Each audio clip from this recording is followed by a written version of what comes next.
தேவ செய்தியின் தலைப்பு ரட்சிக்கப்பட்டவர்களுடைய வாழ்க்கையில், இயேசுவை ஏற்றுக்கொண்டவர்களுடைய வாழ்க்கையில், இயேசுவை அறிந்தவர்களுடைய வாழ்க்கையில் மறைந்து கிடக்கிற சாபங்கள் அல்லது ஆசீர்வாத தடைகள், the unknown curses or the hidden curses.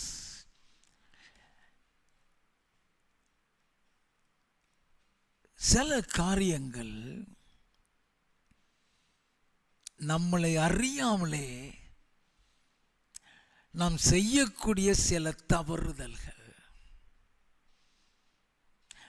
நம்மளை அறியாமலேயே செய்யக்கூடிய சில குற்றங்கள்,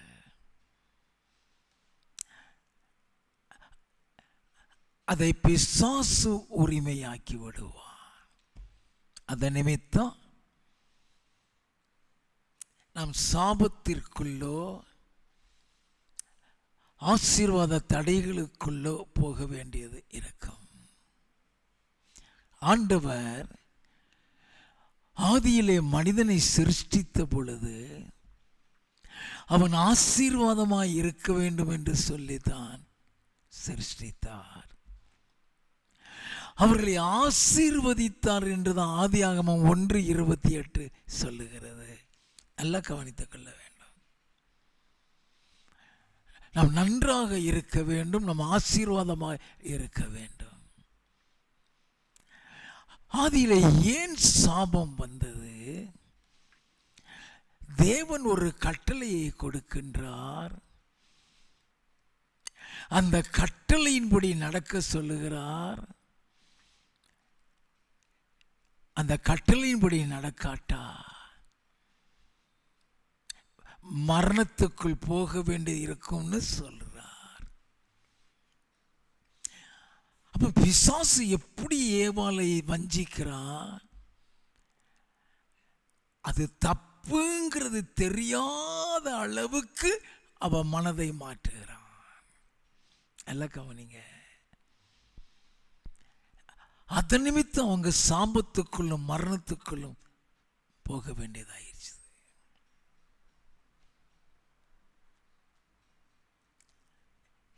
இன்னைக்கு நான் எடுக்க போகிறது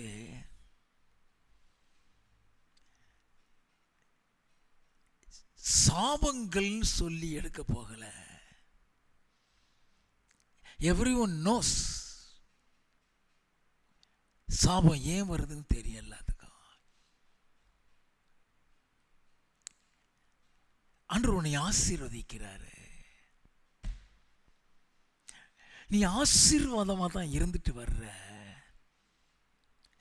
suddenly it will be stopped. ஏன் தெரியாது. எல்லாம் கவனிங்க. நல்ல தொழில் செஞ்சிட்டு தான் இருக்கிற, அந்த தொழில் நிறுத்தப்படுகிறது. ஏன் தெரியாது.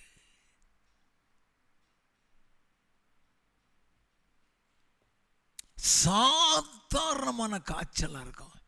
உங்களுக்கா இருந்தாலும் சரி, உங்க பிள்ளைகளுக்கா இருந்தாலும் சரி, டாக்டர் சொல்லுவான் இது சாதாரண வைரல் தான், பயப்படுறதுக்கு ஒண்ணுமே இல்லைன்னு சொல்லுவாங்க. ஆனா என்ன மருந்து சாப்பிட்டாலும் அந்த வியாதி சுகமாகாது. அது டைஃபாய்டும் இல்லை, அது மலேரியாவும் இல்லை, ஒரு சாதாரண வைரல். அது ஏன் சுகமாகலைன்னு நமக்கு தெரியா. எல்லாம் கவனிங்க. நீ நல்லா சம்பாதிப்ப, கணவனும் சம்பாதிப்பான்,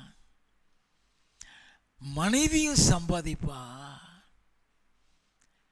ஆனா உங்களால பணம் சேர்க்கவே முடியாது. மாத கடைசி வரைக்கும் கூட அந்த பணம் வராது. ஏன் தெரியாது.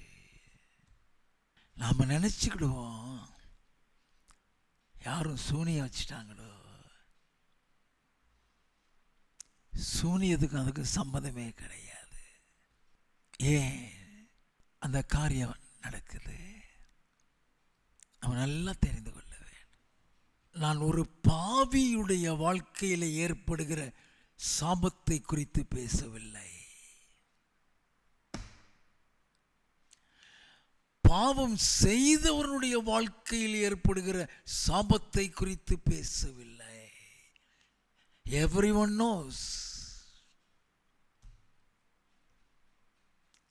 ரட்சிக்கப்பட்டவர்களுடைய வாழ்க்கையில்,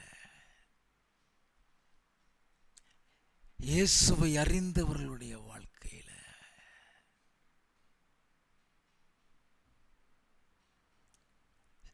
சபைக்கு ஒழுங்கா வந்துகிட்டு இருக்கிறவங்க வாழ்க்கை ஒரு நாள் மிஸ் பண்ணி இருக்க மாட்டேன். ஏன் நம்முடைய வாழ்க்கையில் இது நடக்குது நமக்கு தெரியாது.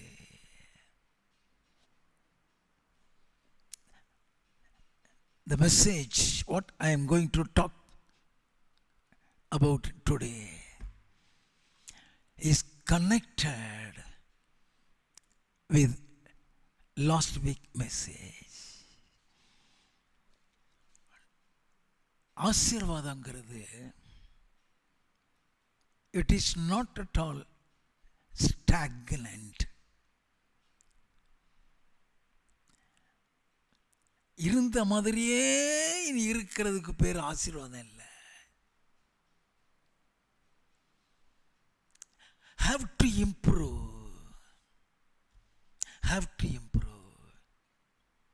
நீ முன்னேறிக்கிட்டே போக வேண்டும்.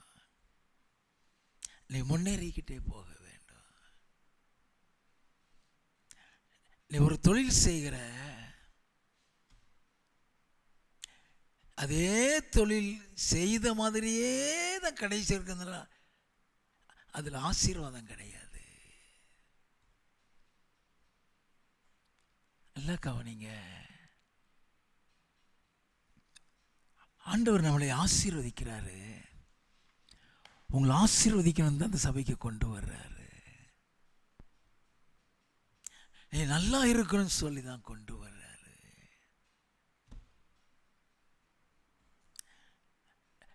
நம்முடைய வாழ்க்கையில் ஒரு முன்னேற்றம், நம்முடைய வாழ்க்கையில் ஒரு உயர்வு.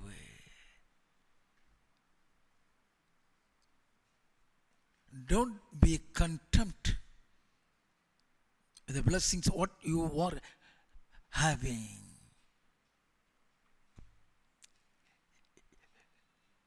You must be content. The blessings what the Lord has given to you is increasing day by day, month by month. நல்லா கவனிக்குங்க.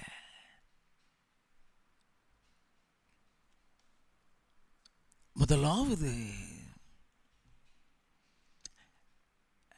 நம்முடைய வாழ்க்கையில் ஆசீர்வாதம் மறைந்திருக்கிறதுக்கு காரணம் கால தாமதம். நல்லா கவனிங்க. அநேக நேரங்களில் we don't give importance to God.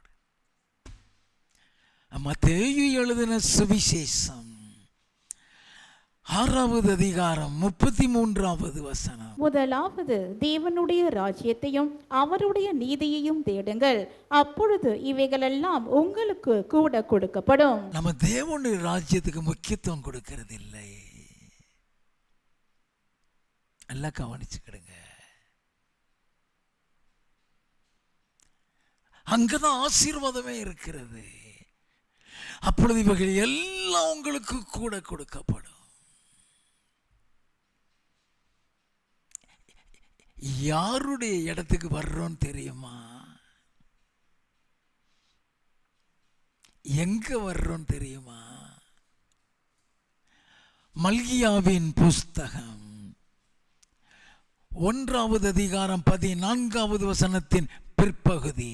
என் நாமம் ஜாதிகளுக்குள்ளே பயங்கரமாயிருக்கும், நான் மகத்துவமான ராஜா என்று சேனைகளின் கர்த்தர் சொல்லுகிறார். என் நாமம் ஜாதிகளுக்குள் பயங்கரமாயிருக்கும், நான் மகத்துவம் உள்ள ராஜா.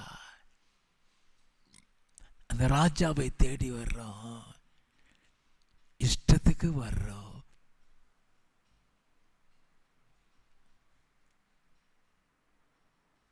எல்லாம் கவனிச்சு கொள்ள வேண்டாம்.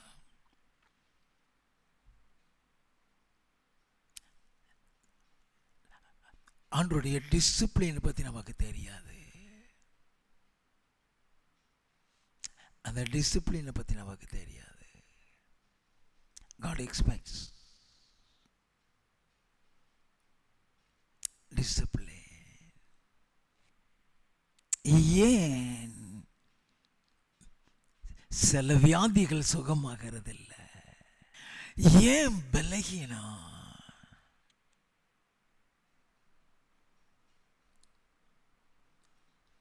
நல்லா சாப்பிடுவாங்க, சாப்பாடுல எந்த குறைவும் இருக்காது, ஆனா எந்த நேரமும் ஒரு பலகீனம்.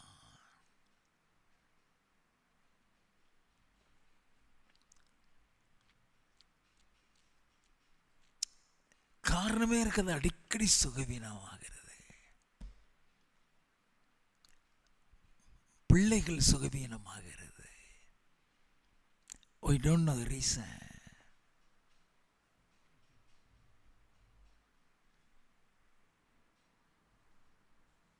சாதாரண வியாதி தான், மருந்து கொடுத்தா சுகமாகாது. ஏனே தெரியாது.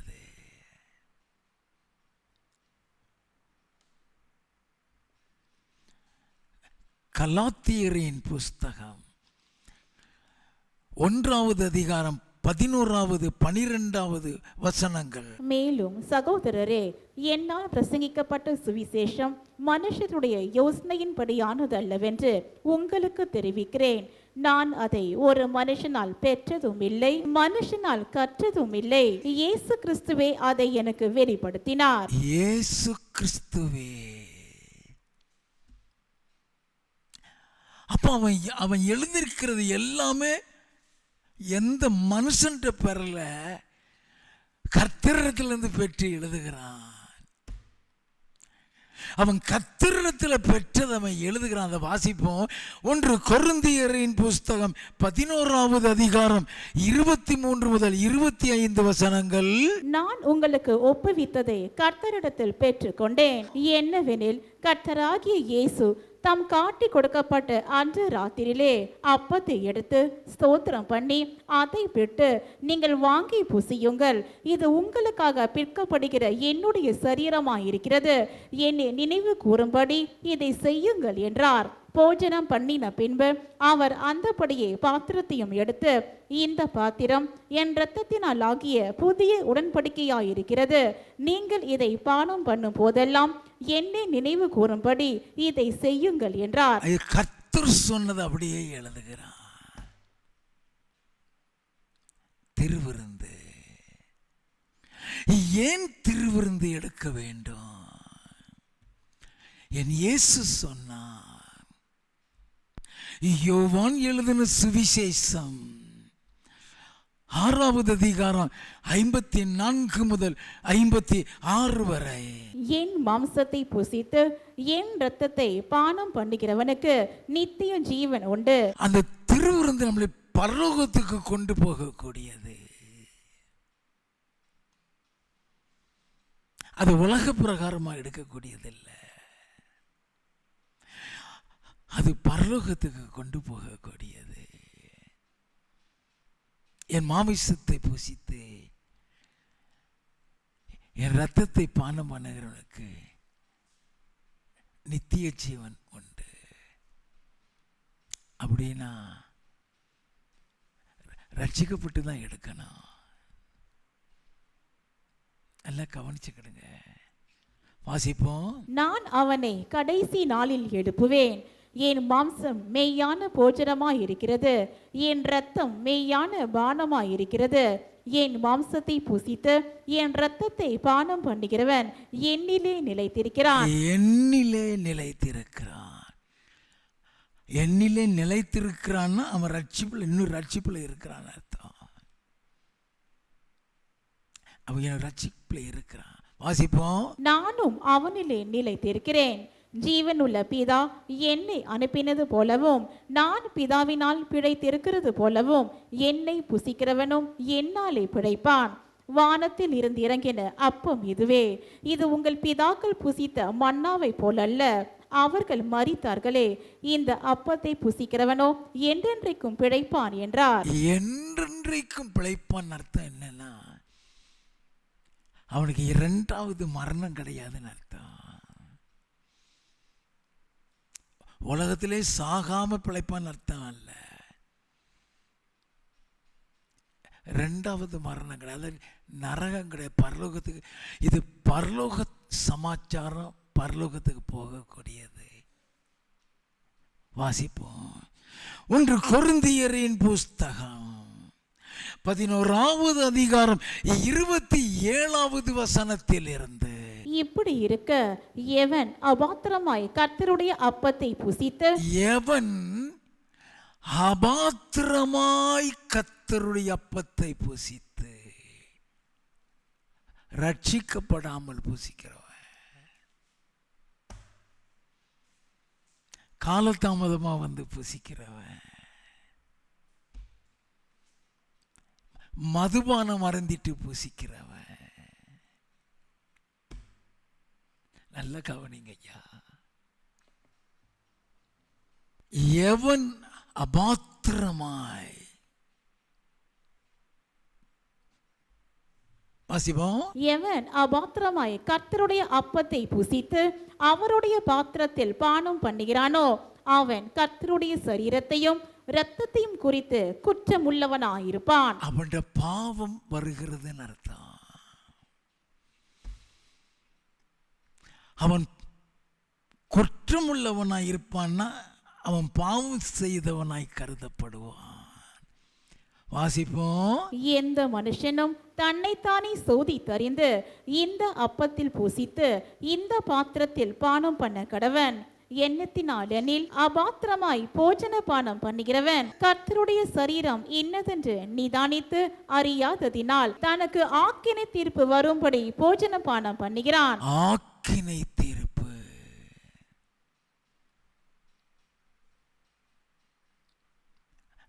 அவன் பரலோகத்துக்கு போக முடியாதுன்னு சொல்றாரு. நல்லா கவனிங்க. வாசிப்போம். இது நிமித்தம் உங்களில் அநேகர் பலவீனரும்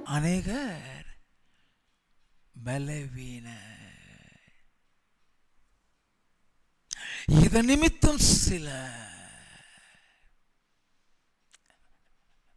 பலவீனரும் வியாதி உள்ளவர்களுமாய் இருக்கிறார்கள். அதனாலதான் வியாதி சுகமாகிறது இல்லை.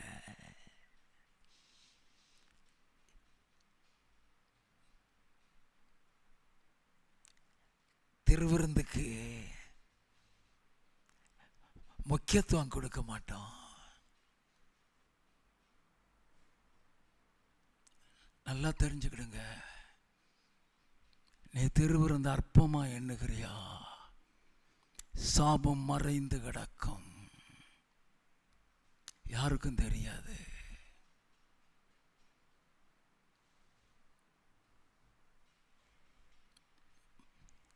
சிலர் பலகீனமாக, சிலர் வியாதியுள்ளவருமாய் இருக்கிறார்கள்.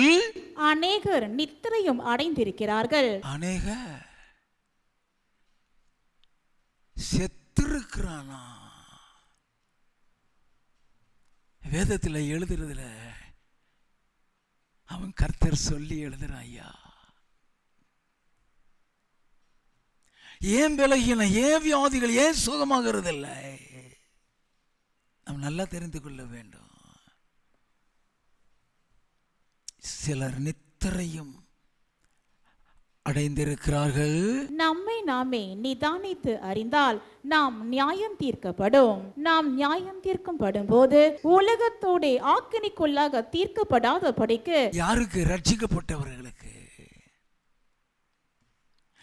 உலகத்தோட ஆக்கினைக்குள்ளாக தீர்க்கப்படாதபடிக்கு கர்த்தராலே சிட்சிக்கப்படுகிறோம். அதுக்கு தான் அந்த தண்டனை. வியாதி சுகமாகாதது, அதுக்கு தான் பலகீனம் போகாதது. உன்னை சரிப்படுத்தணுங்கிறதுக்கு தான் அந்த பாதையில கொண்டு செல்றாரு. புரியுதா? அவர் இருதயத்தை ஆராய்ப்பாரு. அவர் இருதயத்தை ஆராய்வார். நமக்கு தெரியாது, சில காரியங்கள் நமக்கு தெரியாம செஞ்சிருவோம். சில காரியங்கள் நமக்கு தெரியாம செய்வோம்.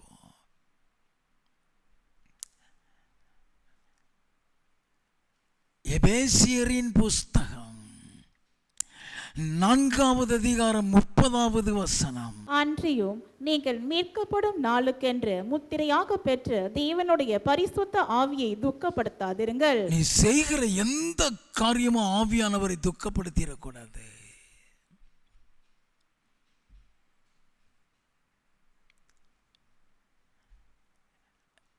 ஆவியானவரை நீ மறுபடியும் மறுபடியும் துக்கப்படுத்திட்டு இருந்தீன்னா அப்புறம் சொல்லி கொடுக்க மாட்டார். நீ செய்கிறது தப்புன்னு சொல்லி கொடுக்க மாட்டார். அநேக நேரத்தில் நம்ம செய்கிறது ரைட்டா தப்பா நமக்கு தெரியாது. அதனால அந்த பாதையில கொண்டு போவாரு. அந்த பாதையில கொண்டு போவாரு. நீதிமொழிகளின் புஸ்தகம் 28வது அதிகாரம் 20வது வசனம். உண்மையுள்ள மனுஷன் பரிபூரண ஆசீர்வாதங்களை பெறுவான். உண்மையுள்ள மனுஷன். நீ சம்பளம் வாங்கிட்டியா வேலைக்கு, அந்த வேலையில உண்மையா இல்லைனா உன் ஆசீர்வாதம் தடைபடும்.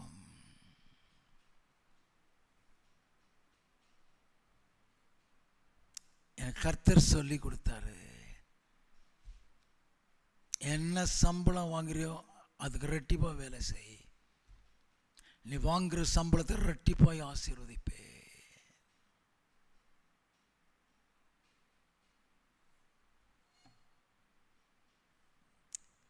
சம்பளம் வாங்கிட்டியா, ஆண்டவருடைய சாக்கு போக்கு சொல்லவே முடியும். நீ எங்க வேலை பார்த்தாலும் சரி, நீ யார்கிட்ட வேலை பார்த்தாலும் சரி,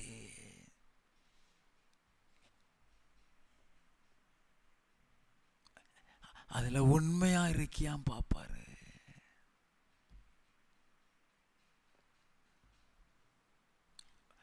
வேலையிலே உண்மையை பார்க்கிற கர்த்தர் ஆலயத்தில் எவ்வளவு உண்மையை எதிர்பார்ப்பா.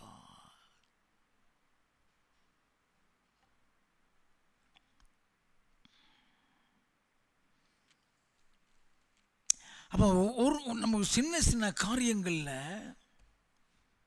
தடைபடும், நமக்கு தெரியாது.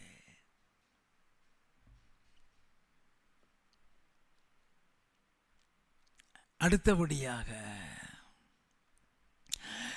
ஏன் ஆசீர்வாதங்கள் தடைபடுகிறது? எபேசியரின் புஸ்தகம் 4வது அதிகாரம் 31, 32. சகல விதமான கசப்பும் கோபமும் மூர்க்கமும் கூக்குரலும் தூஷணமும் மற்ற எந்த துர்குணமும் உங்களை விட்டு நீங்க கடவது. ஒருவருக்கொருவர் தயவாயும் மன உருக்கமாயும் இருந்து கிறிஸ்துவுக்குள் தேவன் உங்களுக்கு மன்னித்தது போல நீங்களும் ஒருவருக்கொருவர் மன்னியுங்கள். இந்த மன்னிக்க முடியாம நீ போராடிக்கிட்டு இருக்கிற இல்லையா, நல்லா கவனிங்க. உன் இருதயத்துக்குள்ள கசப்பு வெறுப்பு அது பரலோகத்தை நிறுத்திவிடும். நல்லா கவனிங்க. வாசிப்போம். ஒருவருக்கொருவர் தயவாயும் மன உருக்கமாயும் இருந்து கிறிஸ்துவுக்குள் தேவன் உங்களுக்கு மன்னித்தது போல நீங்களும் ஒருவருக்கொருவர் மன்னியுங்கள். நான் ரட்சிக்கப்பட்டவர்களுக்கு இந்த செய்தி சொன்னேன். உன்னை மன்னிச்சாரு. எவ்வளவு பெரிய பாவம் செஞ்ச நம்மளை மன்னிச்சாரு.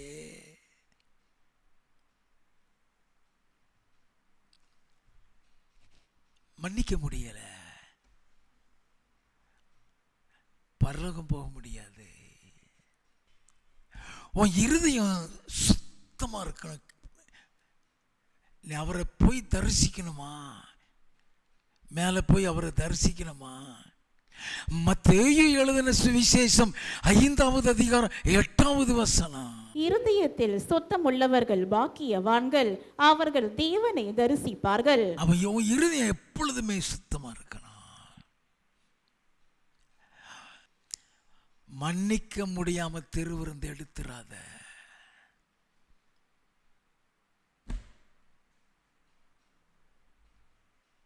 நல்லா கவனிங்க.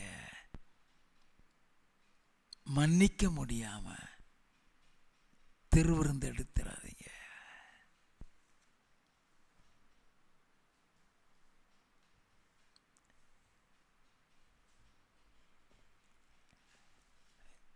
நம்முடைய கசப்புகள், மற்றவங்க மேல வச்சிருக்கிற வெறுப்புகள் பரலோகத்தே நிறுத்தும்னா ஆசீர்வாதத்தை பெற விடுமா? மத்தேயு எழுதின சுவிசேஷம் 5வது அதிகாரம் 22வது வசனத்தில் இருந்து, நான் உங்களுக்கு சொல்லுகிறேன், தன் சகோதரனை நியாயமில்லாமல் கோபித்துக் கொள்பவன் நியாய தீர்ப்புக்கு ஏதுவாயிருப்பான். நியாயமில்லாமல் கோபித்துக் கொள்ளுகிறவன் காரணமே இருக்காது. சின்ன மிஸ் அண்டர்ஸ்டாண்டிங் அல்லது யாரோ என்னத்தையும் வந்து சொல்லிட்டாங்க, உடனே முகத்தை தூக்கிடுறது. வாசிப்போம். தன் சகோதரனை வீணன் என்று சொல்லுகிறவன் ஆலோசனை சங்க தீர்ப்புக்கு ஏதுவாயிருப்பான். வீணன், யூஸ்லெஸ். வாசிப்போம். மூடனே என்று சொல்லுகிறவன் எரி நரகத்துக்கு ஏதுவாயிருப்பான். முட்டாள் சொல்றவன். நம்முடைய வார்த்தையை நம்மளை பரலோகத்துக்கு போடாம நிப்பாட்டிடுறோம்.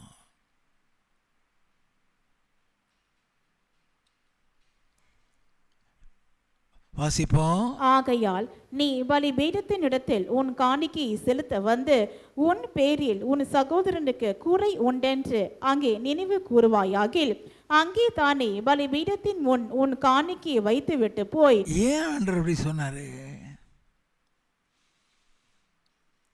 பலிபீடத்திலே காணிக்கையை வச்சு திரும்பி கொண்டு போன உரிமை கிடையாது. ஏன்னா அந்த காணிக்கையில ஆசீர்வாதமும் இருக்கு, சாபமும். அந்த வசனம் நான் கடைசியில் சொல்லுவேன். நமக்கு தெரியாது, நீ திரும்பி போகும்போது சாபத்தோடு போவாய். உனக்கு தெரியாதது. அதுக்கு வசனம் இருக்கு, நான் காமிப்பேன்.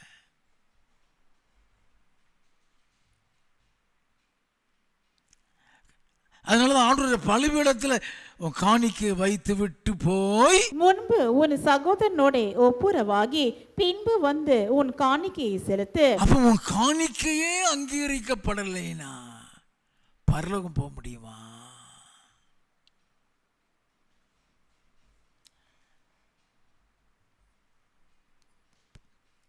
நல்ல இருதயத்துக்குள்ள கசப்பு, வெறுப்பு. மத்தேயு எழுதின சுவிசேஷம் 6வது அதிகாரம் 14-15. மனுஷருடைய தப்பிதங்களை நீங்கள் அவர்களுக்கு மன்னித்தால் உங்கள் பரமபிதா உங்களுக்கும் மன்னிப்பார். மனுஷருடைய தப்பிதங்களை நீங்கள் அவர்களுக்கு மன்னியாதிருந்தால் உங்கள் பிதா உங்கள் தப்பிதங்களையும் மன்னியாதிருப்பார். அநேக நேரங்கள் இந்த கசப்புகள், வெறுப்புகள் நம்மளை பரலோகத்துக்கு போக கூட மாய்க்கிறோம். ஒருத்தன் பாவத்தை நீ மன்னிக்கலைன்னா பரலோகத்தில் என் பிதா மன்னிக்க மாட்டான்னு சொல்றாரு. சாதாரண வாசிச்சுட்டு போயிடுவோம். பரலோகம் கிடையாதுங்கிறது யாருக்காவது தெரியுமா?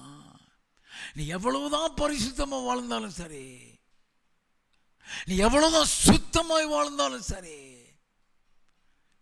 உன் இருதயத்துக்குள்ள கசப்பு வெறுப்பு இருந்தனா பரலோகம் வசனத்தின்படி பரலோகம் போக முடியாது. இயேசு சொன்னார், மத்தேயு எழுதின சுவிசேஷம் 18வது அதிகாரம் 32 35. அப்பொழுது அவனுடைய ஆண்டவன் அவனை அடைப்பித்து, பொல்லாத ஊழியக்காரனே, நீ என்னை வேண்டிக் கொண்டபடியினால் அந்த கடன் முழுவதையும் உனக்கு மன்னித்து விட்டேன். நான் உனக்கு இறங்கினது போல நீயும் உன் உடன் வேலைக்காரனுக்கு இறங்க வேண்டாமோ என்று சொல்லி அவனுடைய ஆண்டவன் கோபம் அடைந்து அவன் பட்ட கடனையெல்லாம் தனக்கு கொடுத்து தீர்க்கும் அளவும் உபாதிகளிடத்தில் அவனை ஒப்பு கொடுத்தான். நீங்களும் அவனவன் தன் தன் சகோதரன் செய்த தப்பிதங்களை மனப்பூர்வமாய் மன்னியாமற் போனால் என் பரமபிதாவும் உங்களுக்கு இப்படி செய்வார் என்றார். பரமபிதாவும் உங்களுக்கு இப்படியே செய்வார். மன்னிக்க முடியல, அவன் நல்லா தெரிந்து கொள்ள வேண்டாம். சில காரியங்கள் மறைந்து கிடக்கும். அது சாபமா, அது தடையான் தெரியாது. அது நம்மளுடைய பிள்ளைகளை பாதிச்சிடும். நம்ம யாருக்கும் தெரியாது.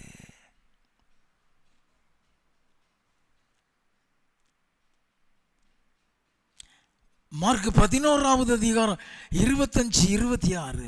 நீங்க நின்று ஜெபம் பண்ணும் போது ஒருவன் பேரில் உங்களுக்கு யாதொரு குறை உண்டாயிருக்குமானால், நின்று ஜெபம் பண்ணும் பொழுது, நல்லா கவனிங்க, இங்க காணிக்கை வச்சு சொன்னாரு.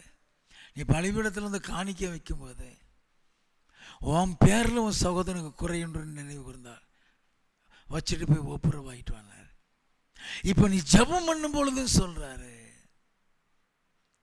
நீ ஜெபிக்கும் பொழுது, மறுபடியும் வாசிங்க, நீங்கள் நின்று ஜெபம் பண்ணும் போது ஒருவன் பேரில் உங்களுக்கு யாதொரு குறை உண்டாயிருக்குமானால் பரலோகத்தில் இருக்கிற உங்கள் பிதா உங்கள் தப்பிதங்களை உங்களுக்கு மன்னிக்கும்படி அந்த குறையை அவனுக்கு மன்னியுங்கள். நீங்கள் மன்னியா திருப்பீர்களானால் பரலோகத்தில் இருக்கிற உங்கள் பிதாவும் உங்கள் தப்பிதங்களை மன்னியா திருப்பார் என்றார். பரலோகத்தில் இருக்கிற பிதாவும் மன்னிக்க மாட்டான். அநேக நேரங்களில் இந்த கசப்பு, இந்த வெறுப்பு உன் ஜெப வாழ்க்கையை காலி பண்ணிடும். தெரியாது.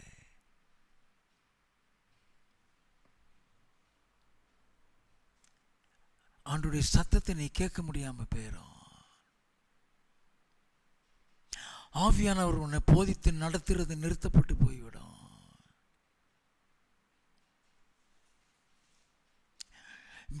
Bitterness is a poison.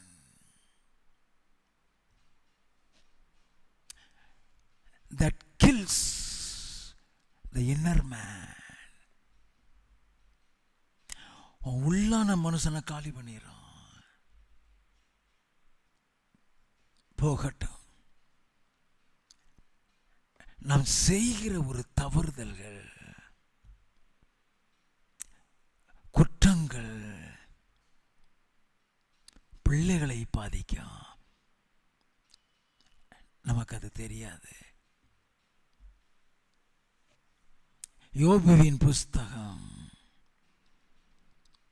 21வது அதிகாரம் 19வது வசனம். தேவன் அவனுடைய அக்கிரமத்தை அவன் பிள்ளைகளுக்கு வைத்து வைக்கிறார். அவனுடைய அக்கிரமத்தை அவன் பிள்ளைகளுக்கு வைத்து வைக்கிறார். வாசிப்போம். அவன் உணரத்தக்க விதமாய் அதை அவனுக்கு பலிக்க பண்ணுகிறார். அவன் இருக்கும்போதே அதை பார்க்க வைக்கிறார்.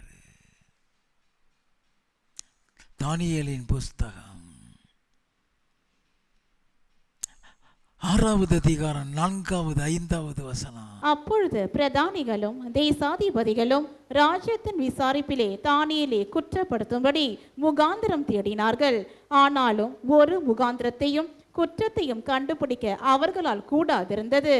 அவன் உண்மை உள்ளவனாய் இருந்தபடியால் அவன் மேல் சுமத்த யாதொரு குற்றமும் குறைவும் காணப்படவில்லை. அப்பொழுது அந்த மனுஷர், நாம் இந்த தானியேலை அவனுடைய தேவனை பற்றிய வேத விஷயத்திலே குற்றப்படுத்தும் முகாந்திரத்தை கண்டுபிடித்தாலொழிய அவனை வேறொன்றிலும் குற்றப்படுத்தும் முகாந்திரத்தை கண்டுபிடிக்க கூடாது என்றார்கள். நல்ல கவனிங்க, கண்டுபிடிக்க முடியல.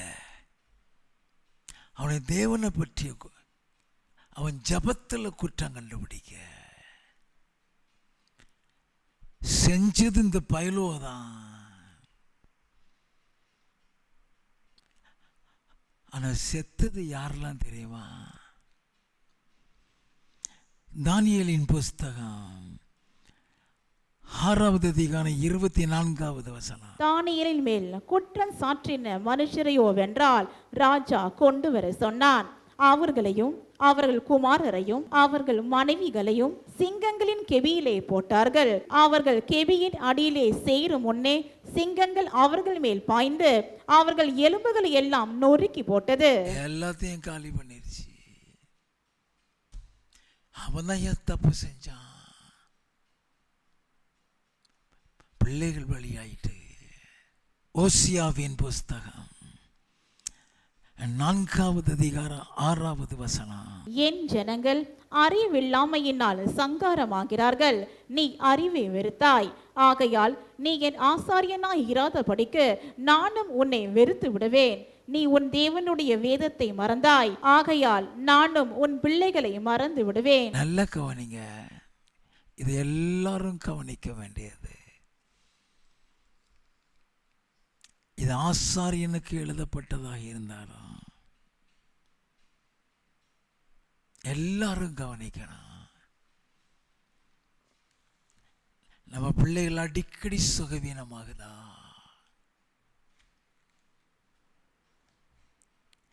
நீ வேதம் சரியா வாசிக்கலன்னு அர்த்தம். வேதத்தை மறந்து விட்டாய்.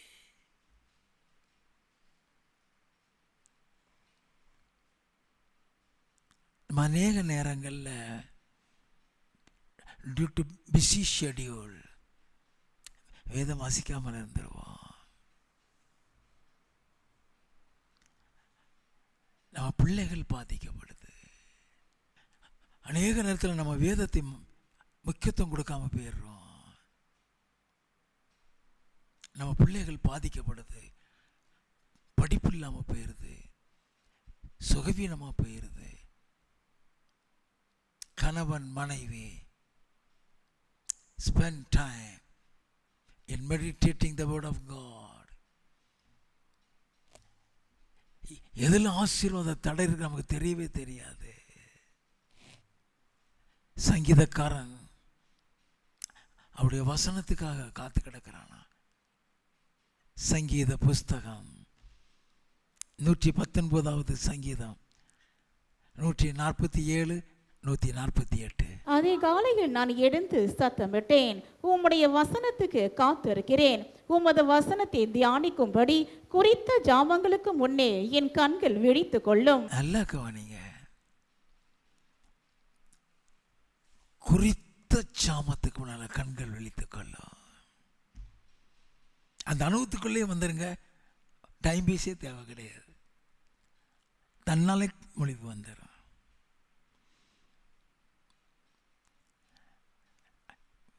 Give importance to the word of God.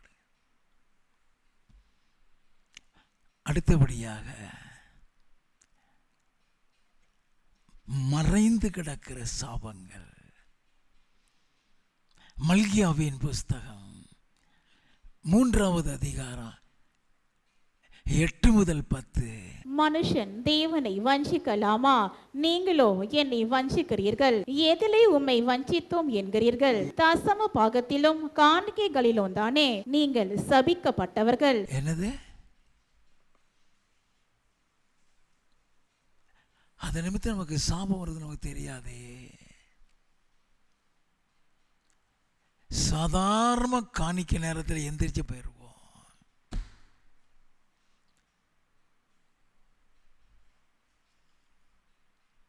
தசம பாகம் நமக்குள்ளதில்லை, அவருக்குரியது. காணிக்க வேற, தசம பாகம் வேற. 10வது வசனம், என் ஆலயத்தில் ஆகாரம் உண்டாயிருக்கும்படி தசம பாகங்களை எல்லாம் பண்ட சாலையிலே கொண்டு வாருங்கள். அப்பொழுது நான் வானத்தின் பலகணிகளை திறந்து இடங்கொள்ளாமற் போக மட்டும் உங்கள் மேல் ஆசீர்வாதத்தை வருஷிக்க மாட்டேனோவென்று அதனால் என்னை சோதித்து பாருங்கள் என்று சேனைகளின் கர்த்தர் சொல்கிறார். தசம பாகங்கிறது நமக்குரியது இல்லை, கர்த்தருக்குரியது. நம்மளை அறியாமலே அந்த ஆசீர்வாதம் நிறுத்தப்பட நமக்கு தெரியாது. சம்பளம் வாங்கிட்டீங்களா, முதல்ல அதை ஜெபிங்க, எடுத்து வச்சிருங்க, மீதி எடுத்து ஜெபம் பண்ணுங்க. ஞாயிற்றுக்கிழமை வரும் பொழுது ஆலயத்தில் போட்டுக்கிடலாம். போகட்டும்.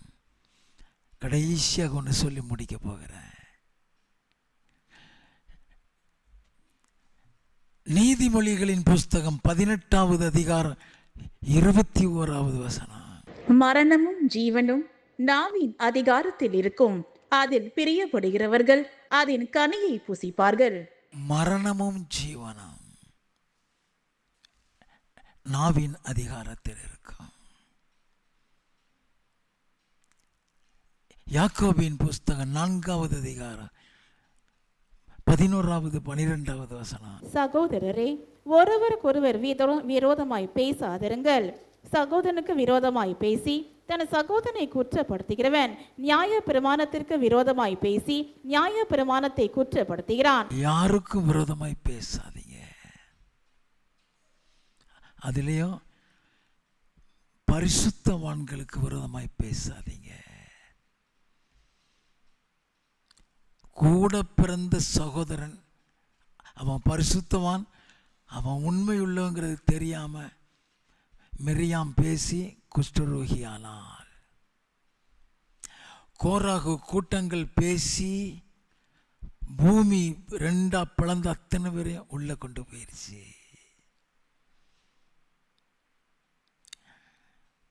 மத்தேயு 12வது அதிகாரம் 36, 37. மனுஷர் பேசும் வீணான வார்த்தைகள் யாவையும் குறித்து நியாய தீர்ப்பு நாளிலே கணக்கு ஒப்புவிக்க வேண்டும் என்று உங்களுக்கு சொல்லுகிறேன். ஏனெனில் உன் வார்த்தைகளினாலே நீதிமான் என்று தீர்க்கப்படுவாய், அல்லது உன் வார்த்தைகளினாலே குற்றவாளி என்று தீர்க்கப்படுவாய் என்றார். மனுஷர் பேசுகிற வீணான வார்த்தையில தான் நியாய தீர்ப்பு நாளில் கணக்கு உபயோகிக்கணும். அது பரலோகத்தை நிறுத்திடும். அதைத்தான் மத்தேயு 5வது அதிகாரம் 22 வாசித்தோம். ஆகாத சம்பாஷணை நல்லொழுக்கங்களை கெடுக்கும்னு 1 கொரிந்தியர் 15:33 எழுதப்பட்டிருக்கிறது. யாரை பற்றியுமே பேச வேண்டாம். அதுலேயும் பரிசுத்தவான்களை பற்றி பேசாதீங்க. எந்த ஊழியக்காரனை பற்றியும் பேசாதீங்க. நம்மளை அறியாமலே ஆசீர்வாத தடைகள் வரும். அல்லேலூயா.